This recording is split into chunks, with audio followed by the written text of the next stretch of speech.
আজকে আজকে আমি তোমাদের ইতিহাস পড়াবো, বাংলাদেশের ইতিহাস ও বিশ্ব সভ্যতা।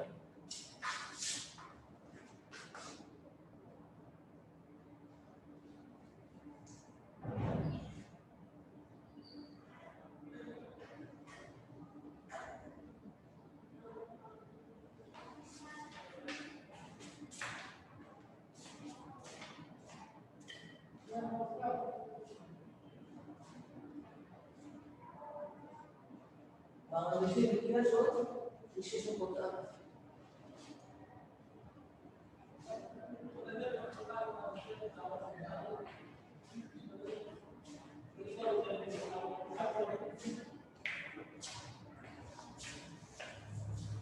প্রিয় শিক্ষার্থীরা, দশম শ্রেণীর শিক্ষার্থীরা, যারা মাধ্যমিক পরীক্ষা দিচ্ছ,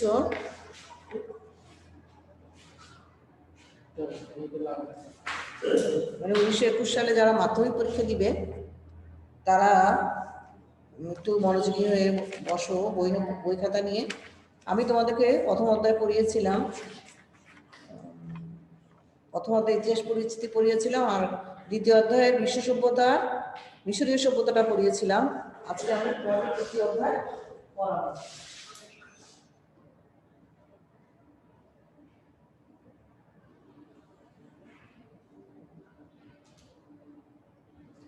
দ্বিতীয় অধ্যায় বিশ্ব সভ্যতা।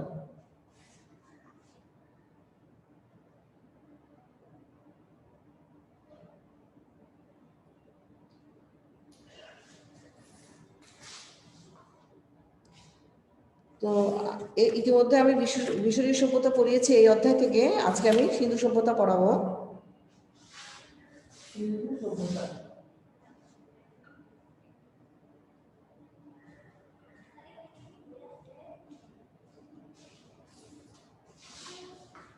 প্রিয় শিক্ষার্থীরা, সিন্ধু সভ্যতা 13 পৃষ্ঠায় খোলো, বইটা খোলো, হাতে নাও বই কলম খাতা।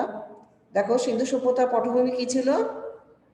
সিন্ধু নদের অববাহিকায় গড়ে উঠেছিল বলে এই সভ্যতার নাম রাখা হয় সিন্ধু সভ্যতা। সিন্ধু সভ্যতার সংস্কৃতিকে অনেক সময় হরপ্পা সংস্কৃতি বা হরপ্পা সভ্যতা বলা হয়ে থাকে। এই সভ্যতার আবিষ্কার কাহিনী চমৎকার। পাকিস্তানের সিন্ধু প্রদেশের লালকানা জেলায় মহেঞ্জোদারো শহরে উঁচু উঁচু মাটির ঢিবি ছিল। তোমাদের দ্বিতীয় অধ্যায়ে সিন্ধু সভ্যতা, মিশরীয় সভ্যতা, তারপরে গ্রিক সভ্যতা, রোম সভ্যতা আছে। এই 4টা সভ্যতায় তোমাদেরকে পড়তে হবে। রোমান সভ্যতা, তো আমি ইতিমধ্যে তোমরা মিশরীয় সভ্যতা সম্পর্কে জেনেছো, আর আজকে আমি পড়াচ্ছি সিন্ধু সভ্যতা। স্থানীয় লোকেরা কি বলতো সিন্ধু সভ্যতায় মোরা মানুষের ডিবি কেন বলতো? মহেঞ্জোদারো কথাটির মানেও তাই বলে। বাঙালি প্রত্নতত্ত্ববিদ রাখাল দাস বন্দ্যোপাধ্যায়ের নেতৃত্বে পুরাতত্ত্ব বিভাগের লোকেরা ওই স্থানে বৌদ্ধ স্তূপের ধ্বংসাবশেষ আছে ভেবে মাটি খুঁড়তে থাকে। অপ্রত্যাশিতভাবে বেরিয়ে আসে তাম্রযুগের নিদর্শন। একই সময় 1922 থেকে 23 খ্রিস্টাব্দে দয়ারাম সাহানির প্রচেষ্টায় পাঞ্জাবের পশ্চিম দিকে মন্টগোমারি জেলার হরপ্পা নামক স্থানেও প্রাচীন সভ্যতার নিদর্শন আবিষ্কৃত হয়। জন মার্শালের নেতৃত্বে পুরাতত্ত্ব বিভাগ অনুসন্ধান চালিয়ে আরও বহু নিদর্শন আবিষ্কার করে। ভৌগোলিক অবস্থানটা দেখো, এটা আমরা কিভাবে সিন্ধু সভ্যতা আবিষ্কার হলো সেটা আমরা জানলাম। তো ভৌগোলিক অবস্থান দেখো, ভৌগোলিক অবস্থান একটা ম্যাপের মাধ্যমে বুঝিয়ে দেওয়া হয়েছে, তোমরা বইতে দেখতে পাচ্ছ। উপমহাদেশের প্রাচীনতম সিন্ধু সভ্যতার বিস্তৃতি বিশাল এলাকা জুড়ে। মহেঞ্জোদারো হরপ্পাতে এই সভ্যতার নিদর্শন সবচেয়ে বেশি আবিষ্কৃত হয়েছে। তোমাদের যদি আসে সিন্ধু সভ্যতার কোথায় আবিষ্কৃত হয়েছে, তোমরা মহেঞ্জোদারো হরপ্পা লিখবে। তা সত্ত্বেও ওই সভ্যতা শুধু সিন্ধু অববাহিকা বা ওই দুটি শহরের মধ্যে সীমাবদ্ধ ছিল না। পাকিস্তানের পাঞ্জাব, সিন্ধু প্রদেশের ভারতের পাঞ্জাব, রাজস্থান, গুজরাটের বিভিন্ন অংশে এই সভ্যতার নিদর্শন পাওয়া গেছে। মহেঞ্জোদারো হরপ্পা ছাড়াও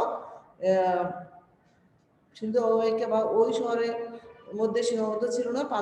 পাকিস্তানের পাঞ্জাব, সিন্ধু প্রদেশ, ভারতের পাঞ্জাব, রাজস্থান, গুজরাটের বিভিন্ন অংশে এই সভ্যতার নিদর্শনও পাওয়া গেছে।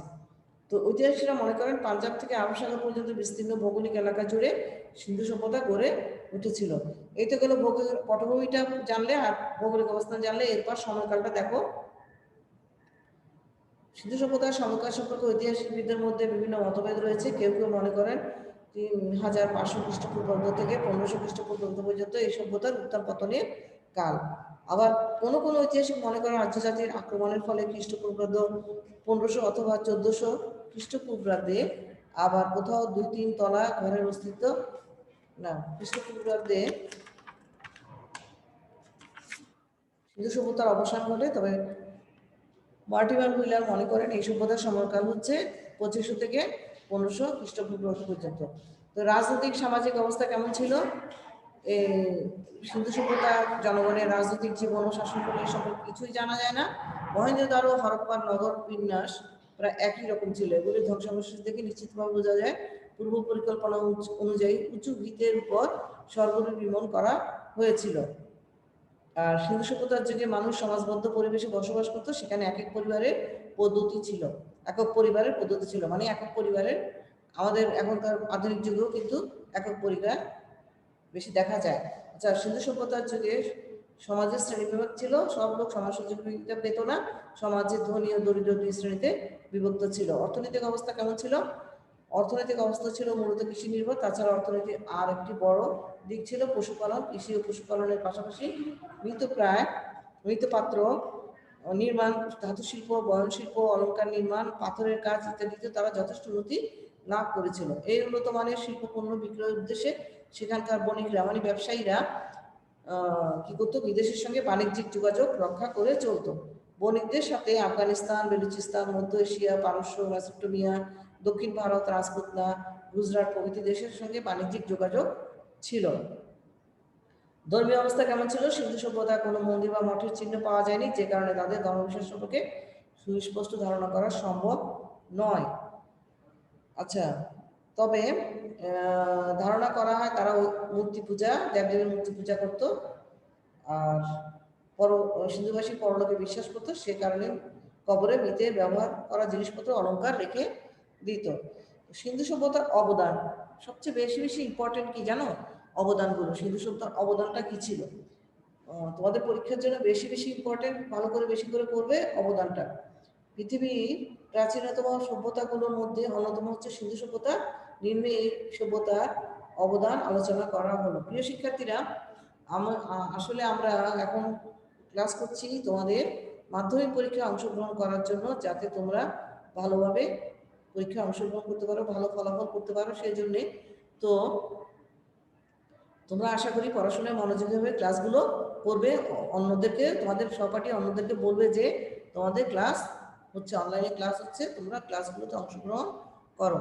আচ্ছা, এবার দেখো ওদের সিন্ধু সভ্যতার অবদানগুলি কি ছিল? নগর পরিকল্পনা, পরিমাপ পদ্ধতি, শিল্প, স্থাপত্য, ভাস্কর্য আর কি ইত্যাদি।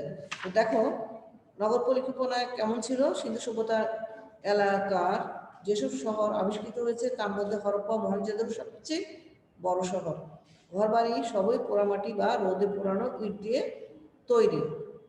তো শহরগুলোর বাড়িঘরের নকশা থেকে সহজে বোঝা যায় যে সিন্ধু সভ্যতা যুগের অধিবাসীরা উন্নত নগরকেন্দ্রিক জীবনযাপনে অভ্যস্ত ছিল। হরপ্পা ও মহেঞ্জোদারোর নগর পরিকল্পনা একই রকম ছিল। নগরের ভিতর দিয়ে চলে গেছে পাকা রাস্তা। রাস্তাগুলি ছিল সোজা। প্রত্যেকটি বাড়িতে খোলা জায়গা, কূপ ও স্নানাগার ছিল। মানে স্নানাগার মানে তো জানো তোমরা, গোসল করার জায়গা। তো স্নানাগার ছিল, আর মানে উন্নত নগর জীবন ব্যবস্থা ছিল। নগরের ভিতর দিয়ে চলে গেছে পাকা রাস্তা, আর রাস্তাগুলো ছিল, দেখো রাস্তাগুলো ছিল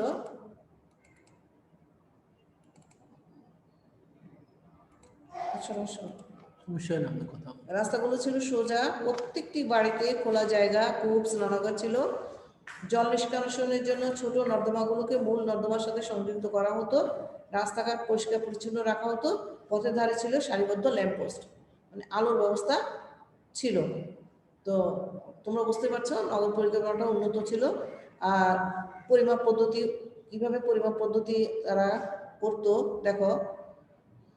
সিন্ধু সভ্যতার যুগের অধিবাসীরা দ্রব্যের ওজন পরিমাপ করতে শিখেছিল। কিভাবে? এখন তো জানো আমরা যেমন চাল, আটা, ময়দা, মাছ, তরকারি সবই তো কি ওজনের মাধ্যমে বিক্রি করা হয়। তো সিন্ধু সভ্যতার যুগের অধিবাসীরা দ্রব্যের ওজন পরিমাপ করতে শিখেছিল। তাদের এই পরিমাপ পদ্ধতি আবিষ্কার সভ্যতার জন্য গুরুত্বপূর্ণ অবদান বলে বিবেচিত।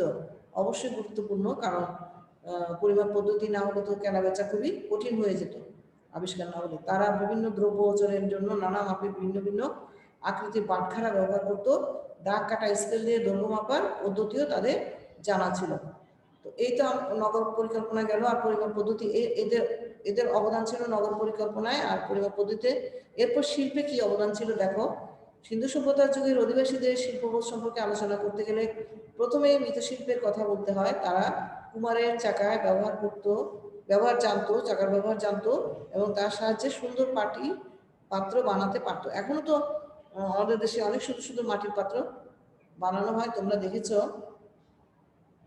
তারাও সেগুলো বানাতে জানতো। পাত্রগুলোর গায়ে অনেক সময় সুন্দর সুন্দর নকশা আঁকা থাকতো।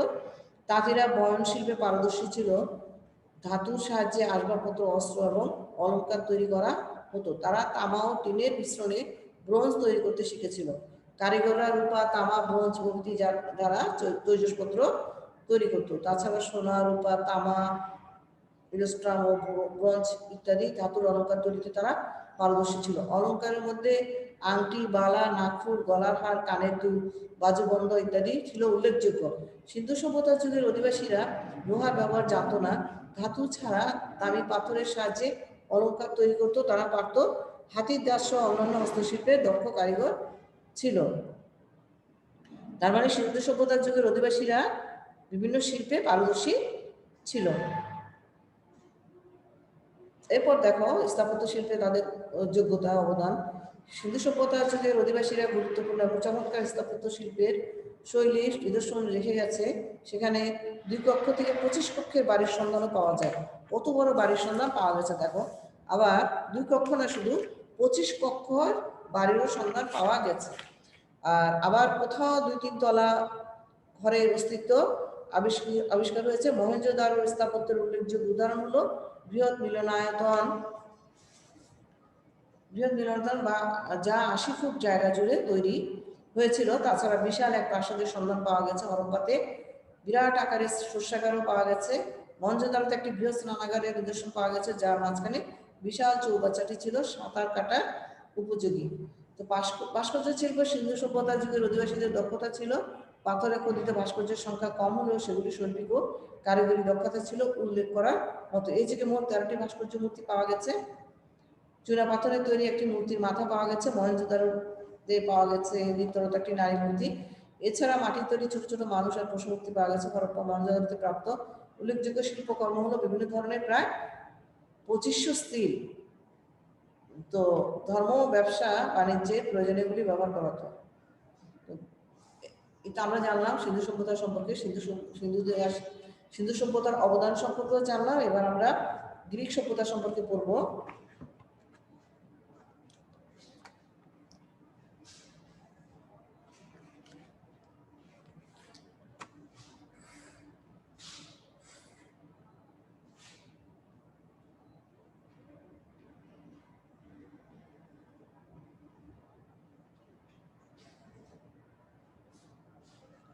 সিন্ধু সভ্যতাটা, মিশরীয় সভ্যতাটা ভালো করে পড়বে। সিন্ধু এবং মিশরীয় সভ্যতা থেকে ইতিহাসে অবশ্যই প্রশ্ন আসে, তবে বিশেষ করে অবদানগুলি বেশি করে ভালো করে শিখবে। এরপরে দেখো গ্রিক সভ্যতার পটভূমি দেখো। গ্রিসের মহাকবি হোমারের ইলিয়ড ও ওডিসি মহাকাব্য দুটিতে বর্ণিত চমকপ্রদ কাহিনীর মধ্যে লুকিয়ে থাকা সত্যকে খুঁজে বের করার অদম্য ইচ্ছা উৎসাহিত করে তোলে প্রত্নতত্ত্ববিদদের। 19 শতকের শেষে হোমারের কাহিনী আর কবিতায় তার সীমাবদ্ধ থাকে না, বেরিয়ে আসে এর ভিতরে সঠিক ইতিহাস। ইজিয়ান সাগরের দ্বীপপুঞ্জ এবং এশিয়া মাইনরের পশ্চিম উপকূলে আবিষ্কৃত হয় উন্নত এক প্রাচীন নগরসভ্যতার সন্ধান মেলে মহাকাব্যের ট্রয় নগরী সহ 100 নগরীর ধ্বংস স্তূপে, যাকে বলা হয় এজিয়ান সভ্যতা বা প্রাক ক্লাসিক্যাল গ্রিক সভ্যতা। ক্রিট দ্বীপ গ্রিস উপদ্বীপের মূল ভূখণ্ড, এশিয়া মাইনরের পশ্চিম উপকূলে এবং এজিয়ান সাগরের ক্ষুদ্র ক্ষুদ্র দ্বীপ নিয়ে গড়ে ওঠে এই সভ্যতা। এই সভ্যতার অধিবাসীরা ছিল সমৃদ্ধিশালী সংস্কৃতি ঐতিহ্যের অধিকারী। এই সভ্যতাকে 2টি ভাগে ভাগ করা হয়েছে, যথা মিনিয়ন সভ্যতা, আরেকটা হচ্ছে মাইসিনীয় বা ইজিয়ান সভ্যতা। মিনিয়ন সভ্যতাটা কি? ক্রিট দ্বীপে যে সভ্যতার উদ্ভব এর স্থায়িত্ব দেওয়া হয়েছে 3000 থেকে 1400 খ্রিস্টপূর্বাব্দ পর্যন্ত। আর দ্বিতীয় কি হচ্ছে এই সভ্যতার দ্বিতীয় ভাগটি হচ্ছে মাইসিনীয় বা ইজিয়ান সভ্যতা। তো গ্রিসের মূল ভূখণ্ডে দক্ষিণ অঞ্চলে অবস্থিত মাইসিনি এই নগরের নাম অনুসারে নামকরণ করা হয়। এই সভ্যতার স্থায়িত্ব ছিল 1600 থেকে 1100 খ্রিস্টপূর্বাব্দ পর্যন্ত। ধারণা করা হয় বন্যা অথবা বিদেশি আক্রমণের ফলে এই সভ্যতার অবসান ঘটে। ধারণা করা হচ্ছে কি বন্যা অথবা বিদেশি আক্রমণের ফলে এই সভ্যতার অবসান ঘটে। ভৌগোলিক অবস্থান ও সময়কালটা কি ছিল দেখো। গ্রিস দেশটি অ্যাড্রিয়াটিক সাগর, ভূমধ্যসাগর, ইজিয়ান সাগর দ্বারা পরিবেষ্টিত। তোমরা ম্যাপে দেখতে পাবে, ম্যাপ দেখলে। তো গ্রিক সভ্যতার সঙ্গে দুইটি সংস্কৃতির নাম জড়িত, একটি হেলেনিক, অপরটি হেলেনিস্টিক। গ্রিক উপদ্বীপের প্রধান শহর অ্যাথেন্সকে কেন্দ্র করে গড়ে উঠেছে হেলেনিক সংস্কৃতি। অপরদিকে গ্রিক বীর আলেকজান্ডারের নেতৃত্বে মিশরের আলেকজান্দ্রিয়াকে কেন্দ্র করে গ্রিক ও অগ্রিক সংস্কৃতির মিশ্রণে জন্ম হয় এক নতুন সংস্কৃতি। ইতিহাসের সংস্কৃতি হেলেনিস্টিক সংস্কৃতি নামে পরিচিত। সামরিক নগররাষ্ট্র স্পার্টা। দেখো প্রাচীন গ্রিসের যে অসংখ্য নগররাষ্ট্র গড়ে উঠেছিল তার একটি ছিল স্পার্টা। একটা দেশের মধ্যে অনেকগুলো নগররাষ্ট্র গড়ে উঠেছিল, যেমন বাংলাদেশে একটা দেশ না, এখানে নগররাষ্ট্র নাই, আছে কি বিভিন্ন জেলা। তখন ওখানকার ছিল নগররাষ্ট্র। এই নগররাষ্ট্রের অবস্থান ছিল দক্ষিণ গ্রিসের পেলোপনেসাস নামক অঞ্চলে। অন্যান্য নগররাষ্ট্র থেকে স্পার্টা ছিল আলাদা।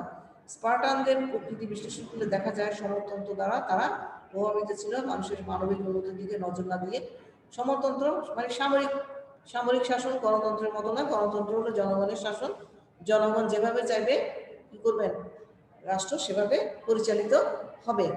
আর কিন্তু সামরিক শাসন সেরকম না, সামরিক সরকার যা চাইবে সেটাই তিনি বাস্তবায়িত করবেন। তো দেখো তখন ছিল কি সমরাষ্ট্র, সমতন্ত্র দ্বারা প্রভাবিত ছিল। মানুষের মানবিক উন্নতির দিকে নজর না দিয়ে তারা কি করেছিল সামরিক শক্তি সঞ্চয়ের দিকে তাদের দৃষ্টি ছিল বেশি। 8 খ্রিস্টপূর্বাব্দে দীর্ঘ যুদ্ধের পর ডোরীয় যোদ্ধারা স্পার্টা দখল করতে সক্ষম হয়েছিল। এই পরাজিত স্থানীয় অধিবাসীদের ভূমিদার বা হ্যাট বলা হতো। এরা সুযোগ পেলেই বিদ্রোহ করতো। পরাজিত অধিবাসী যারা ভূমিদাস হতে বাধ্য হয়েছিল তাদের সংখ্যা ছিল অনেক বেশি, মানে পরাজিত হলেই তাদেরকে কি করা হতো ভূমিদাস, দাস বোঝো তো, কাজ করে অধীন। তো ভূমিদাস হতে বাধ্য হয়েছিল, ফলে ক্ষমতা টিকিয়ে রাখা আর বিদ্রোহ দমন ছাড়া স্পার্টার রাজাদের মাথায় আর কোনো চিন্তা ছিল না।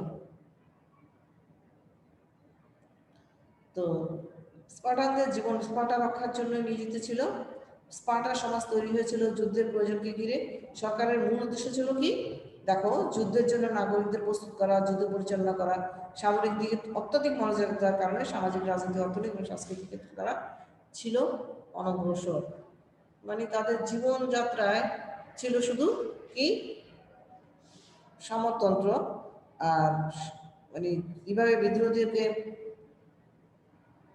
বিদ্রোহ দমন করা যায় বিদ্রোহীদের।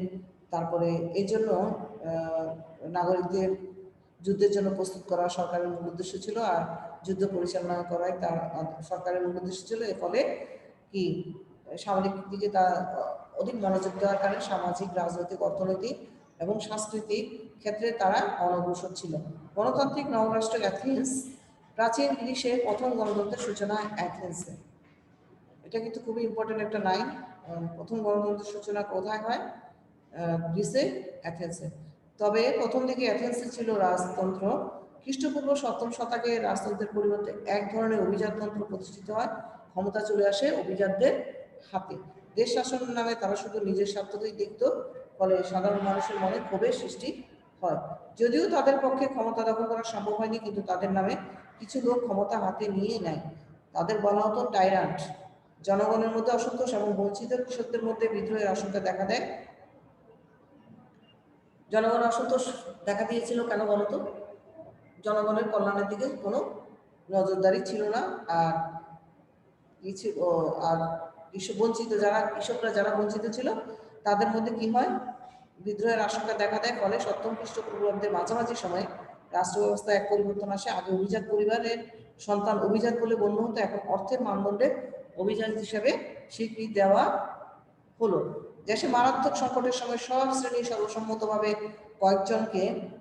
কয়েকজনকে সংস্কারের জন্য আহ্বান জানায়। তার মধ্যে সবচেয়ে খ্যাতিমান ছিলেন অভিজাত বংশে জন্ম নেওয়া সোলন।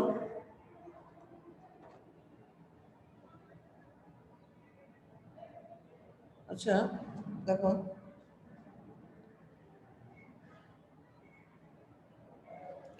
তিনি কিছু নতুন আইন প্রণয়ন করেন এবং গ্রিক আইনের কঠোরতা হ্রাস করেন। তিনি ঋণ থেকে কৃষকদের মুক্ত করার জন্য আইন পাশ করেন। তার সময় অনেক অর্থনৈতিক সংস্কারও হয়। আচ্ছা, এরপরে দেখো, সোলনের পর জনগণের কল্যাণে তাদের অধিকার দেওয়ার জন্য এগিয়ে আসেন পিসিস্ট্রেটাস এবং ক্লিসথেনিস। তারা জনগণের কল্যাণের জন্য অনেক আইন পাশ করেন। তবে চূড়ান্ত গণতন্ত্র প্রতিষ্ঠা হয় পেরিক্লিসের সময়। তার সময়কে গ্রিক সভ্যতার স্বর্ণযুগ বলা হয়ে থাকে। কার সময়কে গ্রিক সভ্যতার স্বর্ণযুগ বলা হয়? পেরিক্লিসের সময়টাকে। তারপর 460 খ্রিস্টাব্দে পূর্বাব্দে ক্ষমতায় এসে তিনি 30 বছর রাজত্ব করেন। তিনি নাগরিকদের সব রাজনৈতিক অধিকার এর দাবি মেনে নেন।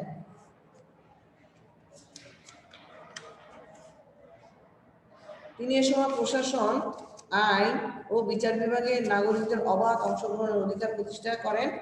নাগরিকদের মধ্য থেকে নিযুক্ত জুরি বিভাগের দায়িত্ব পালন করেন। পেরিক্লিসের যুগে অ্যাথেন্স সর্বক্ষেত্রে উন্নতি শিখরে আহ্বান করে। 430 খ্রিস্টপূর্বাব্দে অ্যাথেন্সে ভয়াবহ মহামারীতে 1/4 লোক মৃত্যুবরণ করে। এই মহামারীতে পেরিক্লিসের মৃত্যু ঘটে। তার মৃত্যুর পরপরই অ্যাথেন্সের দুর্ভোগ শুরু হয়। জ্ঞান, বিজ্ঞান, দর্শন, সাহিত্য ও রাজনীতি সর্বক্ষেত্রে বিশ্ব সভ্যতায় অবিস্মরণীয় অবদান রাখা নগর রাষ্ট্র অ্যাথেন্সের পতন হয় সামরিক নগর রাষ্ট্র স্পার্টার কাছে।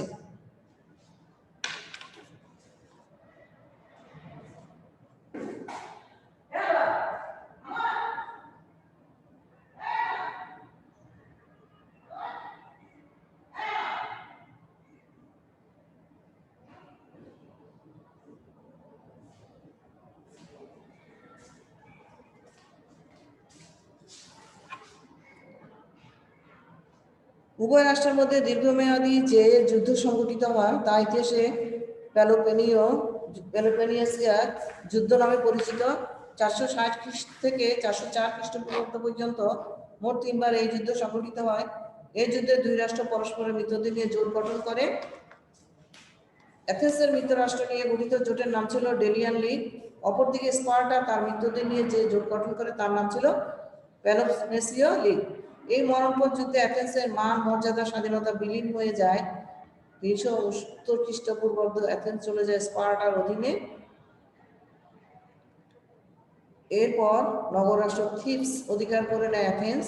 338 খ্রিস্টপূর্বাব্দ মেসিডোনের গ্রিস রাজা ফিলিপস থিরাস দখল করে নিলে অ্যাথেন্স মেসিডোনের অধীনে চলে যায়। আচ্ছা, সভ্যতায় গ্রিসের অবদানগুলি অবশ্যই ভেরি ভেরি ইম্পর্টেন্ট। দেখো, অবদানটাই বেশি করে পড়বে আর ওগুলো জেনে রাখবে। তো ভৌগোলিক কারণে পটভূমি, তারপরে ভৌগোলিক অবস্থান, তারপর সামরিক নগররাষ্ট্র স্পার্টা, অন্তর্জাতিক নগররাষ্ট্র অ্যাথেন্স, তারপর এসব পড়ে রাখবে, তবে অবদানটাও ভালো করে পড়বে।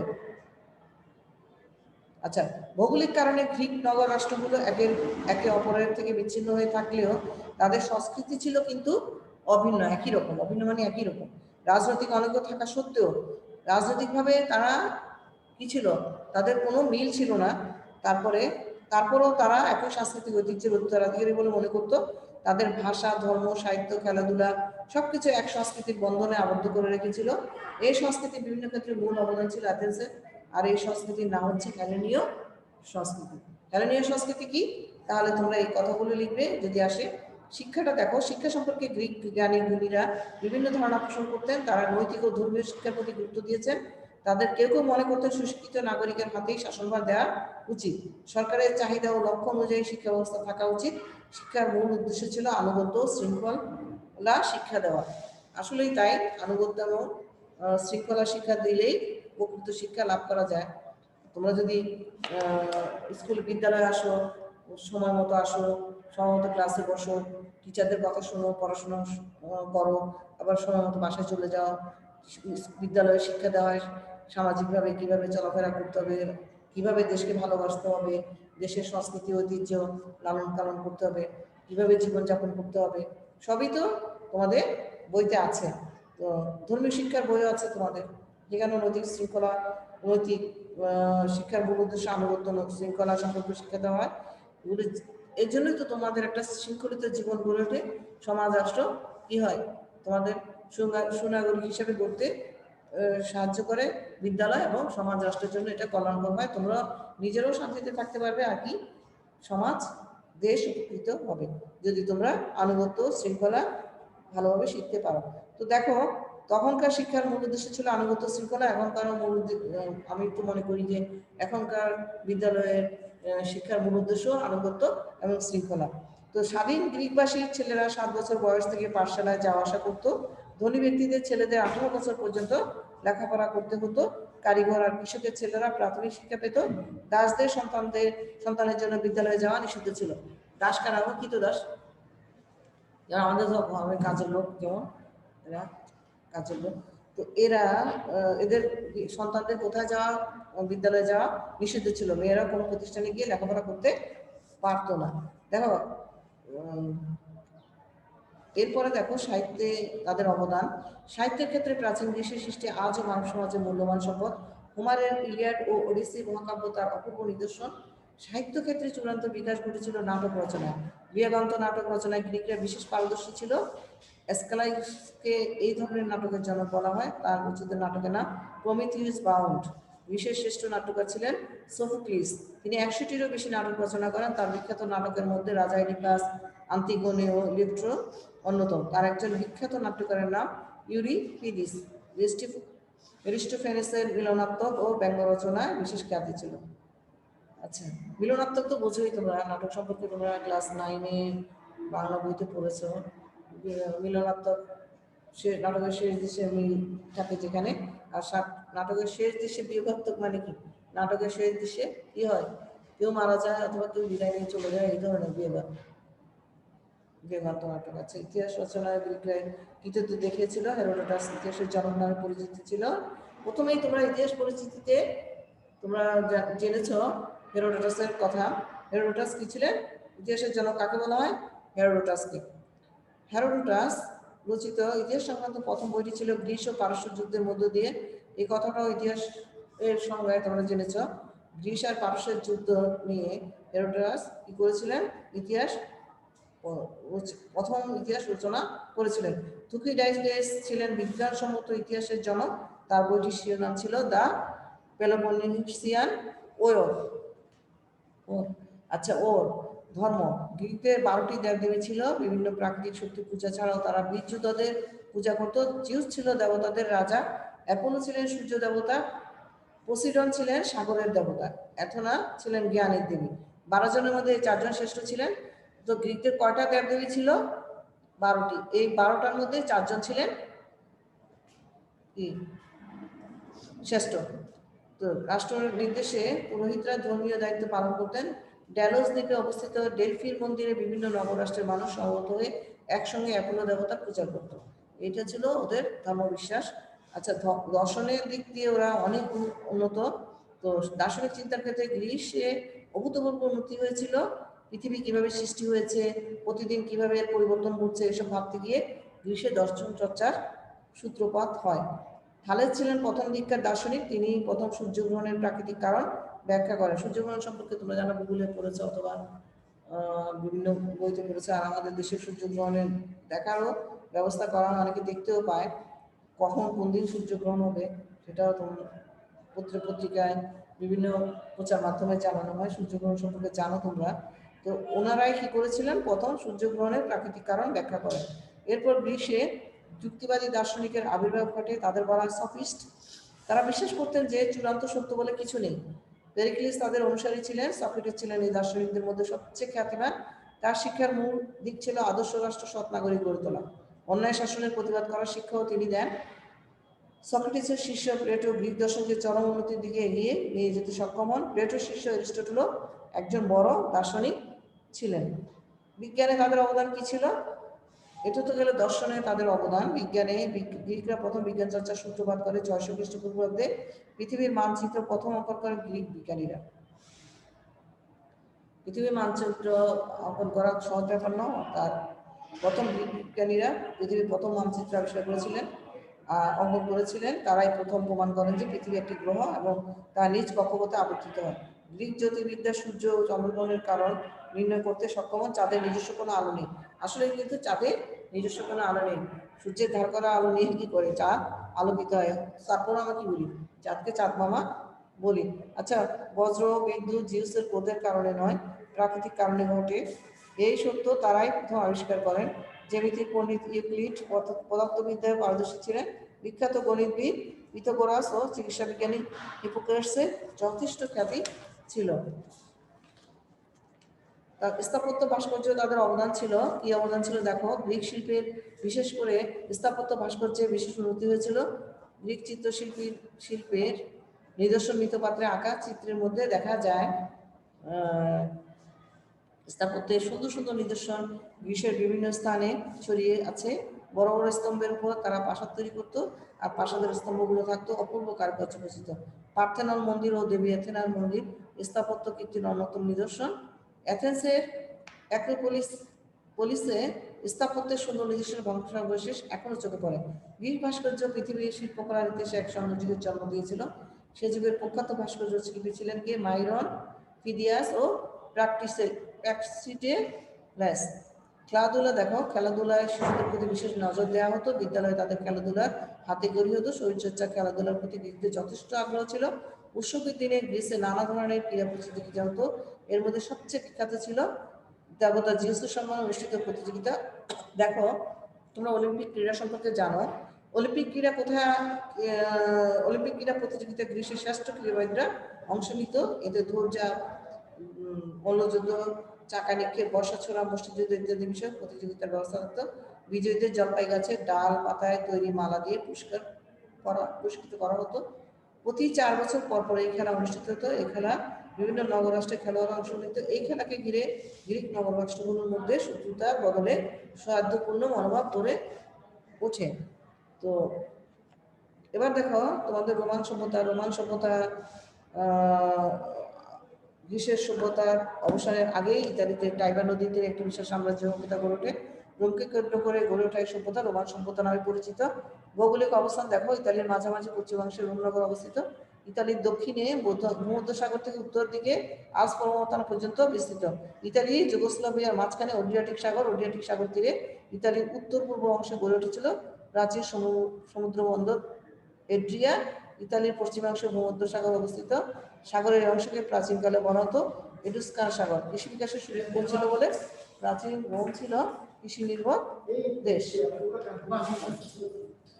রোম নগরী ও রোমান শাসনের পরিচয় গুরুত্বপূর্ণ। টাইবার নদীর উৎসমুখ থেকে প্রায় 12-13 মাইল দূরে 7টি পর্বতশ্রেণীর উপর রোম অবস্থিত। এই জন্য একে 7টি পর্বতের নগরীও বলা হয়।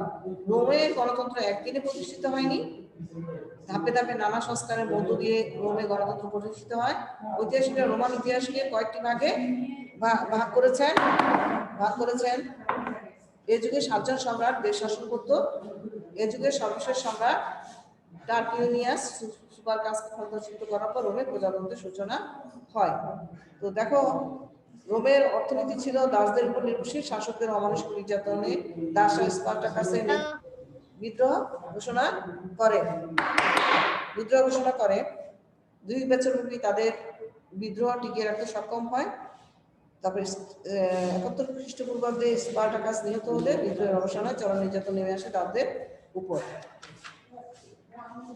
সভ্যতায় রোমের অবদান দেখো, রোম শিল্প, সাহিত্য, দর্শন, স্থাপত্য সর্বক্ষেত্রে গ্রিকদের দ্বারা প্রভাবিত ছিল। তারা এসব বিষয়ে গ্রিকদের অনুকরণ করেছে। তবে সামরিক সংগঠন, শাসন পরিচালনা, আইন প্রকৌশল বিদ্যায় তারা গ্রিক অন্যান্য জাতির উপর শ্রেষ্ঠত্ব অর্জন করতে সক্ষম হয়েছিল। এক্ষেত্রে আধুনিক বিশ্ব রোমানদের কাছে ব্যাপক ঋণী। তো শিক্ষা, সাহিত্য, লিখন পদ্ধতি রোমের অবদানে দেখো, এ সময় শিক্ষা বলতে বোঝাতো খেলাধুলা, বীরদের স্মৃতি কথা বর্ণনা করা। যুদ্ধবিগ্রহের মধ্যে দিয়ে রোমে যাত্রা শুরু হয়েছিল। আর সুতরাং তাদের এসব ছিল, সবকিছুই ছিল যুদ্ধকে কেন্দ্র করে। তারপর উচ্চস্তরের রোমদের গ্রিক ভাষা শিক্ষা ছিল একটি ফ্যাশন। আর স্থাপত্য, ভাস্কর্য, বিজ্ঞান, রোমানদের অবদান ছিল। স্থাপত্য কলার পাশাপাশি রোমান ভাস্কর্যের উৎস সাধিত হয়েছিল। রোমান ভাস্করগণ দেবদেবী, সম্রাট, দৈত্য পুরাণের বিভিন্ন চরিত্রের মূর্তি তৈরি করতেন মার্বেল পাথরে। ধর্ম, দর্শন, আইন, রোমানরা ধর্মীয় ক্ষেত্রে গ্রিকদের দ্বারা প্রভাবিত ছিল। অনেক গ্রিক দেবদেবীর নাম পরিবর্তন করে রোমানদের দেবদেবী হয়েছে। রোমান দেব মন্দিরের প্রধান পুরোহিত ছিলেন তারা ধর্মীয় আচার অনুষ্ঠান পরিচালনা করতেন। তবে রোমানদের পরকালের প্রতি বিশ্বাস ছিল না। অগাস্টাস সিজারের সময় থেকে ঈশ্বর হিসেবে সম্রাটকে পূজা করার রীতি চালু হয়। পরবর্তীকালে রোমান খ্রিস্ট ধর্মের প্রবর্তক যীশু খ্রিস্টের জন্ম হয়, মানে আমাদের ঈসা আলাইহিস সালামের জন্ম হয়। পরবর্তীকালে রোমান ধর্মের পাশাপাশি খ্রিস্ট ধর্ম বিস্তার লাভ করতে থাকে। অনেক রোমান এই ধর্মে দীক্ষা গ্রহণ করেন। এতে সম্রাট ক্ষুব্ধ হন, কারণ খ্রিস্ট ধর্মের অনুশাসন মেনে চলতে গেলে সম্রাটকে আর ঈশ্বরের মতো পূজা করা যায় না। ফলে রোমান সম্রাটরা এই ধর্ম প্রচার বন্ধ করে দেন, কারণ খ্রিস্ট ধর্মে, তখনকার খ্রিস্ট ধর্মে ছিল আল্লাহ এক, আল্লাহর ইবাদত করতে হবে। নবী ঈসা আলাইহিস সালাম এই কথাই নিয়ে এসেছেন, এই বাণী নিয়ে এসেছেন আল্লাহর পক্ষ থেকে। তাই আর কি, ফলে খ্রিস্ট ধর্ম যখন তারা গ্রহণ করলো তখন সম্রাট ক্ষুব্ধ হন। এবং কেন ক্ষুব্ধ হন? সম্রাটকে আর ঈশ্বরের মতো পূজা করা যায় না, সেই জন্য। ফলে রোমান সম্রাটরা এই ধর্ম প্রচার বন্ধ করে দেন, খ্রিস্ট ধর্ম গ্রহণকারী রোমানদের উপর নির্যাতন শুরু করেন। কিন্তু সম্রাট কনস্টান্টাইন খ্রিস্ট ধর্ম গ্রহণ করেন এবং এই ধর্মকে রোমান সরকারি ধর্মে পরিণত করেন। খ্রিস্ট ধর্ম বুঝতে পারছে ঈসা আলাইহিস সালামের যে ধর্ম নিয়ে এসেছে সেটাই খ্রিস্ট ধর্ম। তো অনেকে মনে করেন রোমীয় দর্শন গ্রিক দর্শনের উপর ভিত্তি করে গড়ে উঠেছিল, তবু রোমান দর্শনের সিসেরো, লুক্রেটিয়াস তাদের সুচিন্তিত দার্শনিক মতবাদ দ্বারা অবদান রাখতে সক্ষম হয়েছিলেন। তো রোমানদের রোমান আইন ছিল, আইনের দৃষ্টিতে সকল মানুষ সমান ছিল। রোমান আইনকে 3টি ভাগে ভাগ করা হয়েছে: বেসামরিক আইন, জনগণের আইন, প্রাকৃতিক আইন। এই ছিল আমাদের দ্বিতীয় অধ্যায়ে বিশ্ব সভ্যতা সম্পর্কে। বিশ্ব সভ্যতা আমরা পেয়েছি মিশর, সিন্ধু, গ্রিক, রোমান। এই 4টা সভ্যতা তোমরা ভালো করে পড়বে। এই অধ্যায় থেকেও একটা প্রশ্ন ইনশাআল্লাহ অবশ্যই মাধ্যমিক পরীক্ষা আসে।